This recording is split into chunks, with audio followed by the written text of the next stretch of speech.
Hello, beautiful people. Thanks for joining us. I'm Mariquita Solis, Joyful Relationship Coach, and this is Shawn White. I'm so excited. He's a transformational coach. He's more than that. He's many, many things. He's studying, always studying, no matter what phase of life he's in. This guy is a wealth of knowledge. So welcome, Shawn. I'm so excited to have you here. We're going to hear your story from homelessness to healer and all the steps in between, um, how your relationship with yourself has really grown and transformed your life. So welcome. Thank you. I definitely appreciate it. Marakita. I got it right. I Got got it it right. right, It Shawn. took me quite some time. I'm gonna tell you a true story, a funny story actually, and then we're gonna go ahead and get rocking and rolling. Did you know from the time that you told me, I literally intentionally for about 2 weeks, every single day, I rehearsed spelling your name correctly because, as I mentioned to you, I'm bad with names, true story. So for 2 weeks, I made it my intention and my business to get your name correct. Well, that's very impressive. Thank you so much. I've never had anyone say that to me before, but Yeah.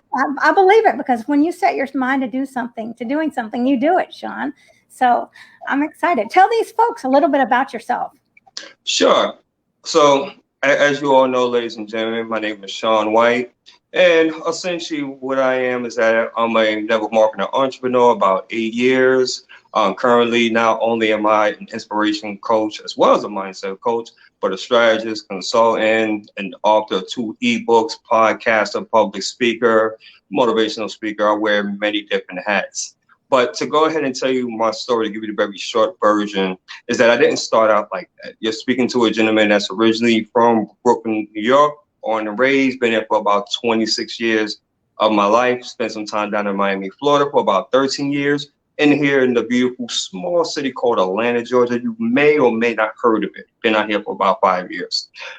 You're speaking to someone, ladies and gentlemen, that when it comes to hardship and literally had to overcome adversity, had to come through statistics, right? Had to come through literally hell in a handbasket. That is I, right? And I remember as far as what being a little kid, being raised in the projects, from a single parent of three, it wasn't easy. It wasn't easy at all. I'm talking about literally, I come from an era where the crack epidemic was huge. I'm a 77 baby. So at the same time, disco and, Jackson 5 and all that great stuff, right?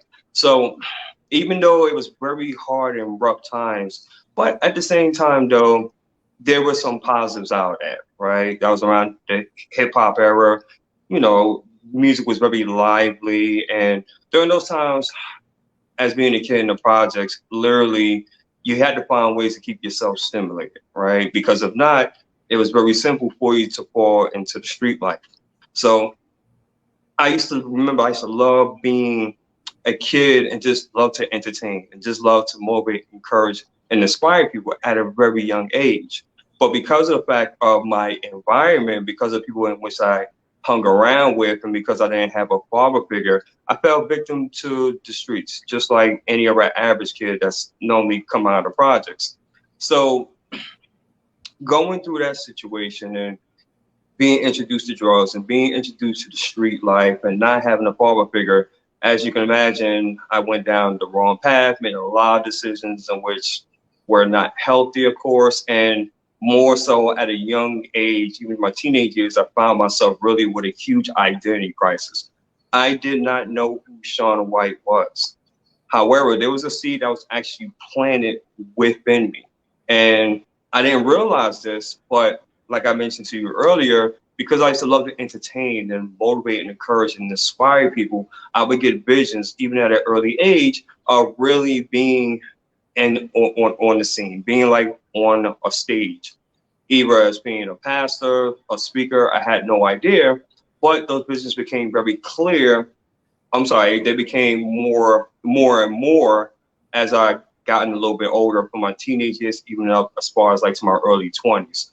And it used to always kind of scare me because I used to be like, well, why am I having these, right? You know, very scary. People from where I'm from, we don't do stuff like that, right? We don't think that far out. we're even lucky as far as if we don't even go to jail, either strung out on drugs or dead, right? That was my world from from what was shown to me at the time. But I had bigger and better things, to say the least. Yeah, learn about that a little bit more as we go on. So how early were you exposed to drugs? That's so sad, and I hate to think of all the little kids out there. And I mean, what a great mentor you are now. But how early did that come into your life? Whew. My first introduction, I would say, to any kind of drugs, I would say between the ages probably at 5. You have to understand during those times in the 70s and early 80s, it was a different kind of environment, right? How the way that most of us was raised up. It was very common as far as for, our parents and our aunts, uncles, cousins, they would have like card games and they would have like a lot of parties, like social gatherings, right? And they will always have beer, and because they'd be having an access, right? And they'll be smoking, drinking, playing cards, having a good time, and me and my cousins, we were tasked responsible. Hey, if they had like a 40 ounce, right? They would say, throw this away. Come on now, we're 5 and 6 years old. You really think that we're going to throw that away? So what we used to do, we used to sneak that, right? We used to go in the bathroom and act like we was falling in the toilet and get our little swig on. You know what I mean? So you can imagine every single time there used to be parties, that was our versions of fun. So that was our introduction as far as to alcohol, and then from there cigarettes, and then from weed. Didn't do anything else of the hard stuff, but I used to sell it.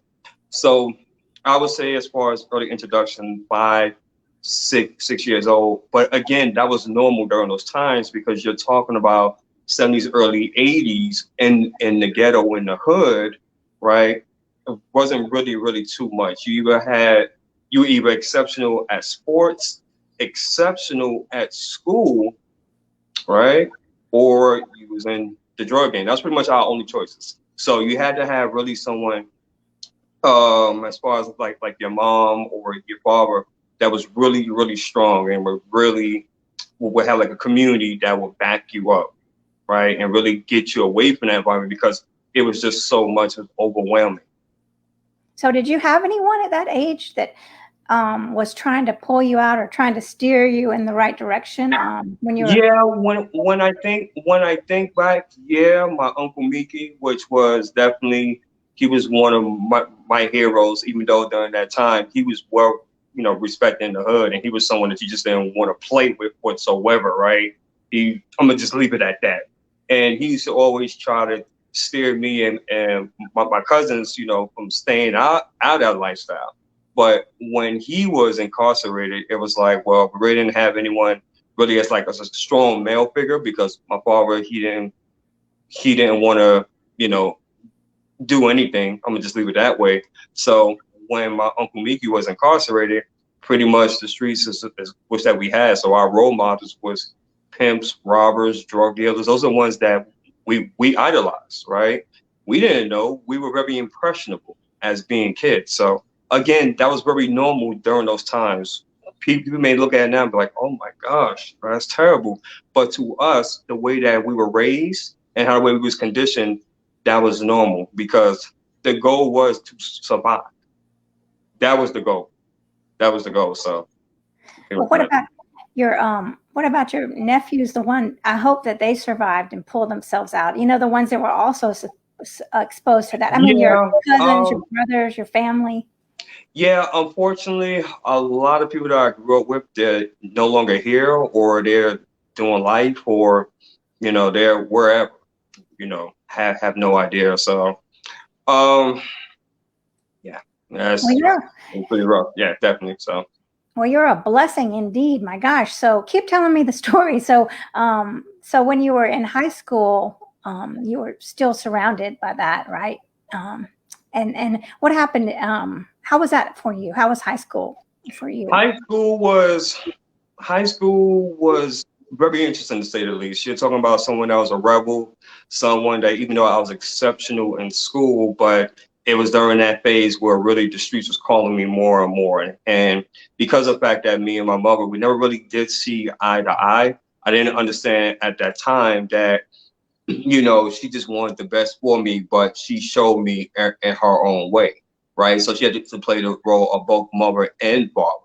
And she didn't know how to really balance that along with also being the breadwinner as well. So that was a very interesting time to say the least, even though I was still up as far as like on my studies and I was still getting exceptional grades, but it was getting clear to me that the lifestyle was taking over more and I wanted the money and I wanted everything else that went along with that. And I was more, like I said, I was a huge rebel at that time. I was an individual. You had to understand that I knew all the answers and you couldn't tell me anything, right?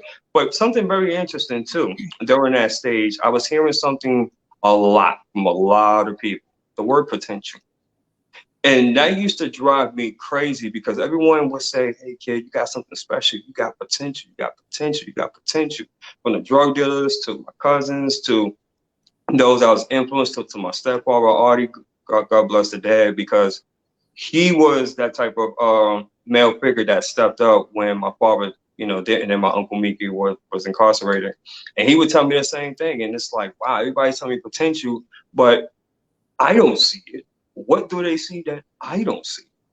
So the turning point, and I would say, to kind of speak this up, the turning point for me was when I remember when I was 19, because I got kicked out of school, high school several times, right?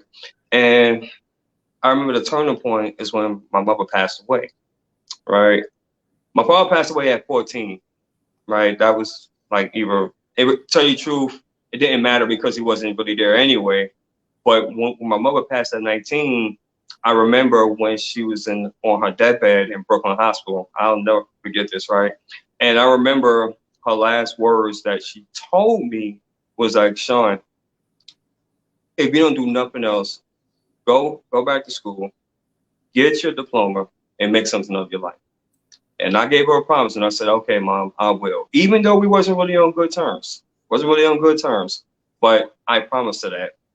January 17th of 1997, she passed away, and unfortunately, I was staying with a good friend of mine, and I didn't hear the news about her passing until my brother-in-law and it was my brother-in-law, my two brothers-in-law. No, sorry, my brother-in-law, my cousin-in-law came. They had to find me because they didn't know where I was at. They had to find me, which they said took about like a couple of days, and they told me the news. And from there, it was like a major guilt trip. So you can imagine. In the beginning, was very, very interesting to say the least. A lot of confusion, a lot of self-doubt. I really I had a strong resentment against myself and a huge guilt for myself for not being a better son. And when that happened, I went back to school and I fulfilled my promise and I got in my high school diploma. And that was the beginning of another phase of an interesting journey that I had. Wow, that's amazing. It's a like again, it's a miracle. And I see that Charlene was saying hello, and we have some comments. Moises is saying, "Wow, scary to be in that environment at 5," and Charlene saying, "Very scary." Thanks for joining us, everyone. And I should have said that before. If you're watching, to give StreamYard permission to use your name. And yeah, Right. Charlene is saying your mom is proud of you, and that's so true. You really, man, and we haven't even heard. We've only heard a tiny bit of the story, and you're so powerful, Shawn. You're so. I mean, you're such a big powerhouse of energy and a motivational force. So no wonder they told you have potential. They could see it in you. So how was your relationship with yourself then? I mean, were you just kind of, like you said, you were confused? Did you ever really think about who am I when all this was going on when you were younger? Ah, many times, many times. That mostly hit, I would say, for the most part, in my 20s. The 20s were a time where I was working, I would have jobs, I would have great opportunities, sabotage it, don't know why, have relationships, don't know why, really asking myself, okay, who am I? Why am I here? Yeah, I definitely had those conversations with God many times.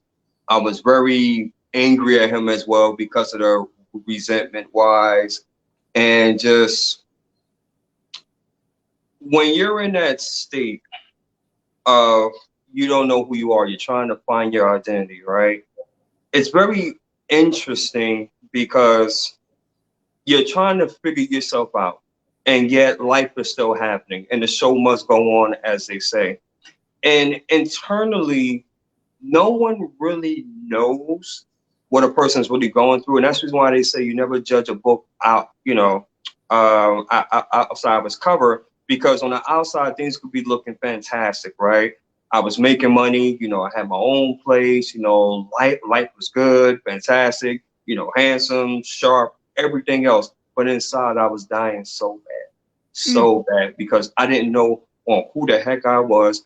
I still didn't understand this thing called potential. And what even drove me more insane was that I couldn't figure out, why is it that when I get great opportunities, why is it that when I'm involved in great relationships, that somehow I sabotage it and I come back as far as to self?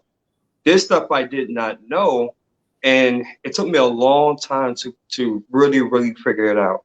Right. So 20s and 30s was definitely that period. At 26, this was another God moment. God moment, definitely. Two things happened. Two things happened. One, my cousin Teresa, which was considered as my second mother, she passed away on the Memorial weekend. Give you a quick story about that. I remember I was working security, and I remember, as far as, I took the day off because I was so tired. I was exhausted. I think I was working like 70 hours that week prior. And I remember this because the New York Yankees was playing against the Baltimore Orioles, and the New York Yankees was spanking them 26-3. I'll never forget this. She came in the room, and I was staying with her at that time. She came in the room and she said, "Shawn, are you okay?" I was like, yeah, cuz I'm just tired right now, just tired. It's been working long. She was like, "Yeah, I know, Shawn. Been working a lot of hours, and hey, so let you know that if your mother's still alive, she'll be proud of you. So I know you're getting your life together." I said, "Thank you." She said, "You sure everything is okay?" I was like, yeah, I'm fine. I was like, "You good? You need anything from the store?" Because again, she was like a second mother to me. So I was like, "You need anything?" She was like, no, I'm fine, I'm fine. So she said, "Okay, I'm gonna lay down too," because she worked as well. She's like, "Okay, I'm tired too." And she's like, "I'm gonna lay down." But she said, if you need me, just holler." I said, "Okay, cool." She said, "Love you," which it didn't dawn on me, but that was kind of like of a red flag, because my cousin Teresa was the kind of person that she wouldn't say "I love you." She was more a person that would show through an action than verse through words. It didn't dawn on me. I was watching the game. I laid down. My cousin Cece came in, making a whole bunch of noise. If he was watching this, I'm pretty sure that he just probably put a smile to his face somewhat. I remember he was coming in the house. He's making a whole bunch of noise, and from there he went to go ahead and see how his mother was doing, my cousin Teresa. And this is what I heard, which is very eerie. To this day, it still kind of bothers me. He said, Ma, I can't hear you. Ma, why are you so cold? Ma." My cousin Cece is the kind of person that he doesn't show emotion really like that for nobody. When he screamed, I jumped up immediately. Her husband, Pete, God bless the dead, big dog, he got up. She was gone. I was the last person that she spoke with. That was on a Memorial holiday. My sister came up in July, late July. It was actually after July 4th holiday, because my grandmother, which is considered the matriarch of the family, the bedrock, she passed away on July 4th. Those were two God moments where I truly felt at that time that God was telling me, "Okay, Shawn, now is your opportunity to move. I'm getting you out of this situation, because if you stay here any longer, you're going to be dead." Moved down to Miami, Florida for the next 13 years. I moved when I was 26. Next 13 years, pretty much building up relationships, had to start all over again. Still potential, trying to figure myself out. Didn't understand on what I truly was. Very interesting time again. Very interesting time. So believe me, when people come to me and they say, "Shawn, you don't understand, Shawn, this life is not easy," I listen to them and I say, interesting. Yeah, I pretty much can relate to that. I know a thing or two because I've seen a thing or two. So I get it. Yeah, it sounds like you get it. Gosh. Well, so when did you really kind of start feeding yourself the love that you have now for yourself? Do you remember that when you said, I'm gonna stop and I'm gonna, change your thoughts to support your life? When was that? That was, I would say, starting when I became an entrepreneur, believe it or not. When I became an entrepreneur, that's when I really was saying to myself, okay, you know what? Something has to give.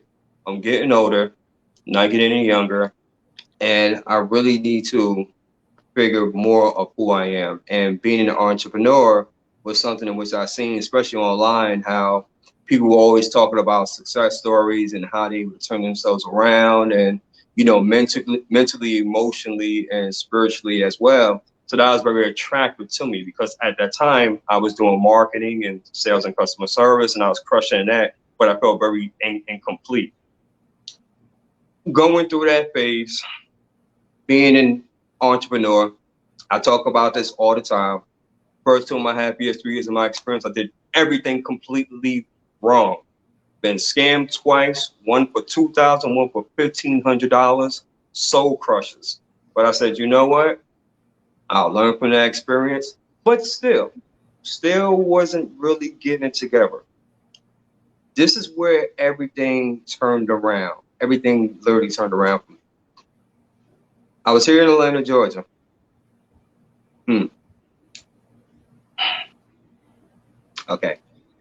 Yeah, I know. I gotta tell you. I was in Atlanta, Georgia, and I was abandoned. I was You were, abandoned. Yeah, abandoned? I was abandoned. That's another Facebook Live for another time.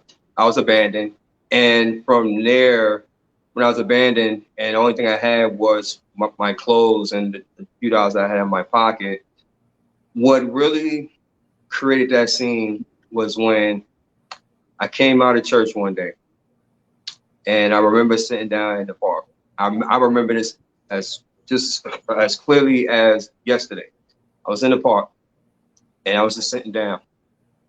This is when Teen Transformation, which is now known as Transformation Greatness, was birthed.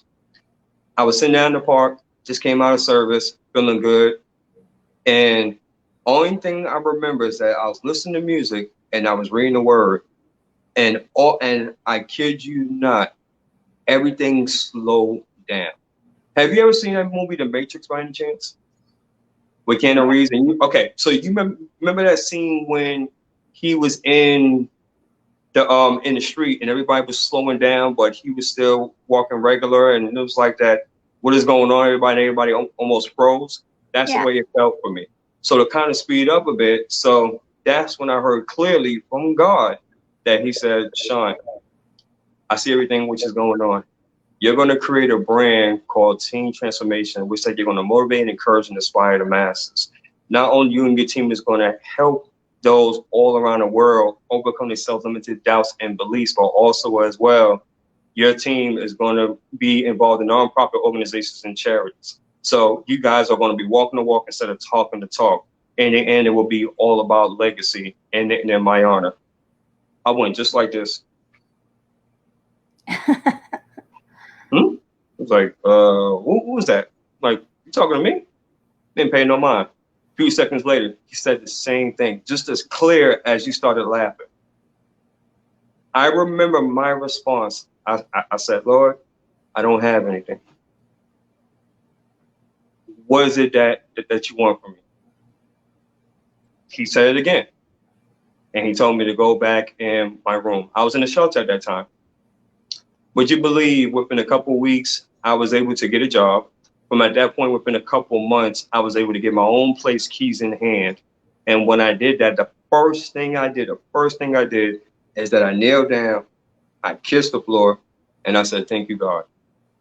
From that point forward, I have been on a mission to do just that. So to answer your question, that truly started where it started to kind of make sense, and the potential in which has been overshadowing me and clouding me through all that time has been starting to come about. Now, has it been easy?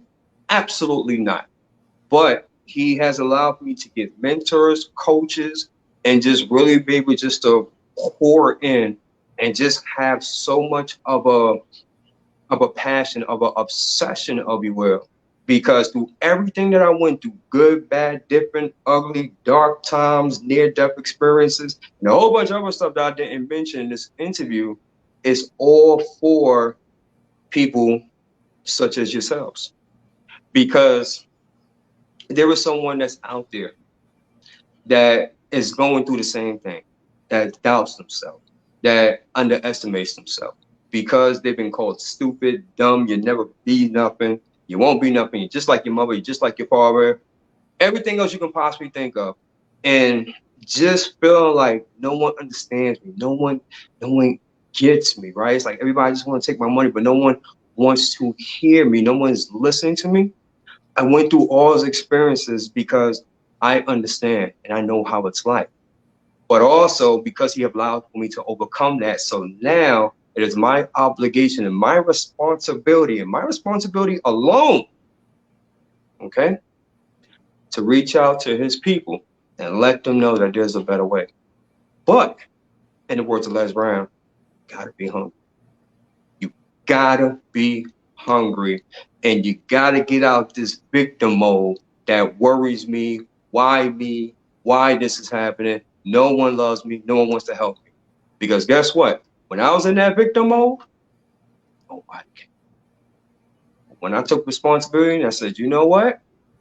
It's gonna be hard. It's not gonna be easy. But if he told me it's possible, then it's gonna be possible. From that point forward, I've been just like this. And everybody that he's allowed for me to connect with, he's been working through me, and the results is as you see here. Yeah, Simple. that's Simple. amazing. And Shawn, you hit the nail on the head when you said, I mean, in order to move forward, we've got to get out of victim mode because we can't create in victim mode. And the fact that you had, you know, your higher power, God, standing behind you, weren't just doing it by yourself. You knew that you were being supported. Those are two crucial things to change our life. To know that we're not alone and we're not victims. We take responsibility for our actions, that we created we created what we were in. Now, maybe we didn't understand it at the time, but because we did, we can create something bigger and something better. And now we've got someone or whatever you want to say about God behind us, lifting us up. So if we're tuning into that channel, that energy channel, we can do anything. And people, come to me all the time and say, well, I don't love myself. I don't know what to do about it. What would you say? What would you say for the first thing? Here's the first thing you can do when someone says that, you would tell them. This is very nice. People ask me this a lot. The first and foremost, you have to, even though this may be hard for certain people to hear at this point, but you have to love yourself. You really, really do. Because no one's going to pay attention to you. No one's going to believe you until you love yourself. Until that happens, until you start creating affirmations, until you start telling yourself that you love yourself, until you start finding out more about yourself and how amazing and wonderful that you are. Listen, comparison is the worst thing possible. You're speaking to someone that used to compare myself to so many people. That is the worst thing you can ever do. Because what makes Shawn White is going to be totally different from what makes Marakita. Marakita was going to make Charlene from Who Else Is Watching. You are unique and you're special in your own right. And you have gifts and talents and skill sets that are so unique. So first thing, love yourself. I was mentioning this to someone in which that I did like an exercise. And I told this individual, I want you to say these words, and then I'm going to say these words. I said, we're going to the store. This person said, we're going to the store. I said, we're going to school. We're going to school. We're going to Foot Locker. We're going to Foot Locker. The person was like, okay, where are we going with this? I said, great question. We said the same thing, correct? They were like, yeah. But what did you notice? My voice inflection, my delivery, how the way I stated, bingo. Which means is that it doesn't matter what field, what industry, what you're doing, what message that you're conveying, whatever message in which that you may have. 10,000 other people can say the same exact thing that you're doing. But guess what? Because of the fact that you're you and you have a certain delivery and you have a certain skills and gift sets and creativity and mental faculties that the higher power is only giving you, there was only one you. When I started realizing that, I said, ah, okay. You have to understand and realize that you are so worth it. If you wasn't worth it, you wouldn't be here. Let's just be honest.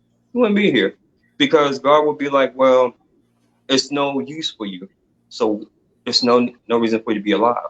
But because you're alive, you have a purpose and you have a responsibility. So knowing and understanding that you have to love yourself and understand that it's bigger than you, much bigger than you.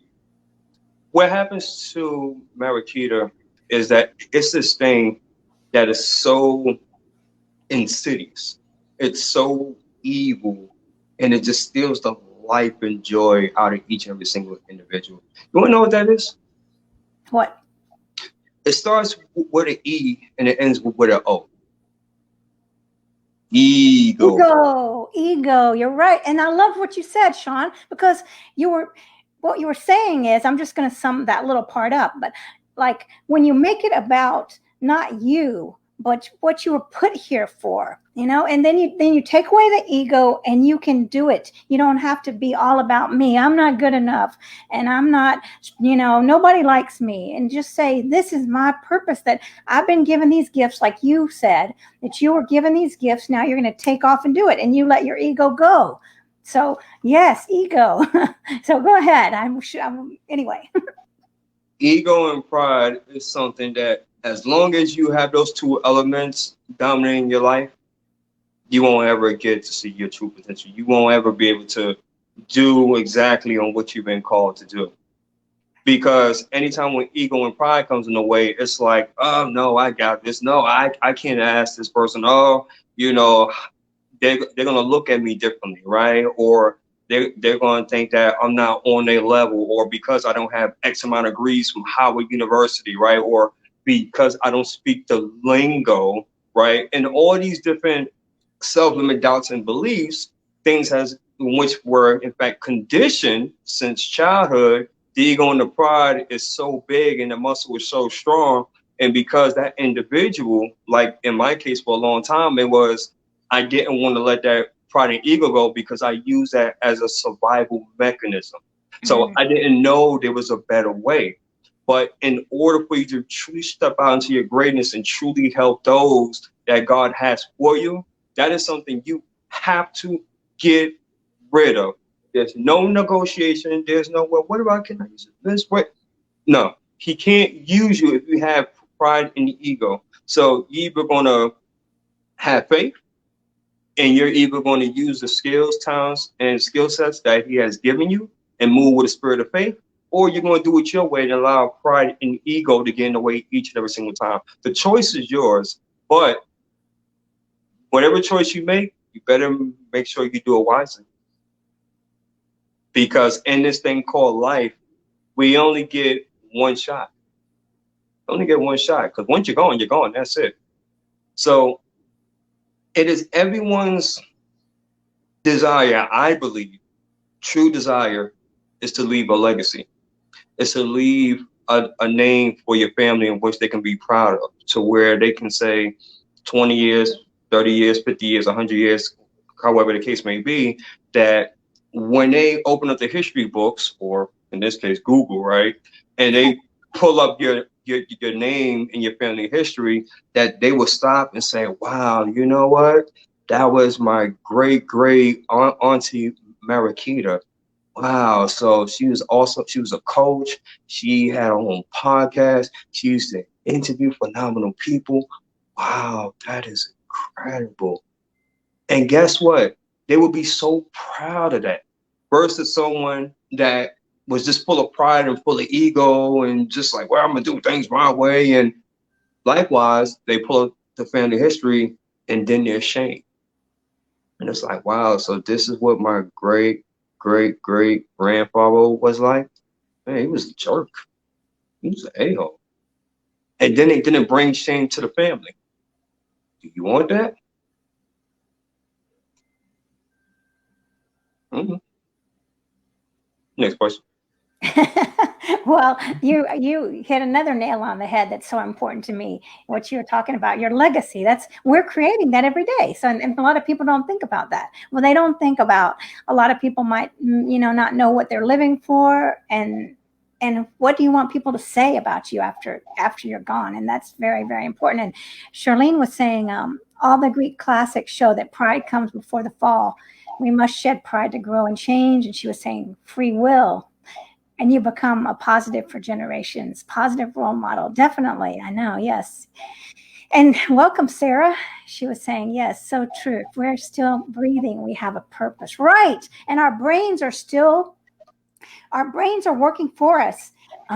Every minute, even on our deathbed, our brain is really trying to support us in growing. So you're never too old to learn any, they say, oh, I'm too old to learn. That's not true. Your brain is always working for you. And Shawn, we could talk forever, but we're going to have to come back another time. But tell these folks about what you're doing and how you can help them. Tell them about what you're learning, what you're studying, and how you can help them. And let's just kind of sum this all up. Wind it all up right now, because I'm about to jump out of my skin with excitement from listening to you. Sure. So to go ahead and wrap it up, guys, like I mentioned before, I'm an inspiration coach and mindset coach. What I love to do is work with individuals one-on-one and really come down with a game plan and find out exactly what is it that you want. What is it that you're looking to accomplish in life? And what are the things that's holding you back? I've discovered that more times than not, it's not even more so of a skill set thing, but it's more so of a mindset thing, because most of the issues it stems from childhood. Right. So what we would do is that we would go on a one-on-one basis. We would find out exactly on where you're at, like I said, what you're looking to accomplish. And then from there, we would come up and formulate a game plan that's right for you versus the other way around. So that's something that I love to do. And it's something that I get super passionate about, and I can do that all day long. The part in which you're talking about with school is that I'm studying to become a hypnotherapist. So I'm in a school called HMI, and that has been very, very rewarding, because that teaches more so as far as with human behavior, how the way we think, how the way the subconscious mind is very powerful. And more so as being a hypnotherapist, we help others in terms of achieving their results. So it's like a multitude of different facets that, as being a hypnotherapist, that we can help, but it's also very therapeutic as well, super therapeutic. So that's something in which that I've been doing, and like I said, it's an absolute passion. I absolutely love it, and I have my hand in a lot of other different things, but primarily that's who I am, and that's what I'm about, and that's where I'm at. Well, everybody should definitely reach out to Shawn. And Shawn, make sure you put all your information in the comments so they can know exactly where to get you. Because, do yourself a favor and contact Shawn and follow him, because he's going to uplift your morning every single day. This guy's a powerhouse, and I'm sure you get it by now. Everybody that's watching, can feel that energy. That's what we're doing, spreading that joy. So you're going to have, yeah. Yeah. So, that's where we got to be. We got to be that energy. Because can I say just one last thing? Yeah. And from there, we can go ahead and close it. This is what truly drives me, right? Every single day that you're alive and you have a chance to make something happen. We all have 24 hours, right? Everyone that you admire and you respect in this industry, they all have the same amount of time. What makes them different versus from you? It's all about how the way you use your time wisely. As in which I believe all of us is here to serve and to help others. So ask yourself, before you get out of bed in the morning, before you start your day, how do you choose to serve? Because I promise you, this is not magic. But I promise you, if you come with that intention and say, who can I serve? Who can I help? How can I become the lighthouse that God or your higher power or the universe has made you to be? Trust me when I tell you, you will have more than enough opportunities to serve. So I hope that really helps someone because that's Yes, a major, major game changer.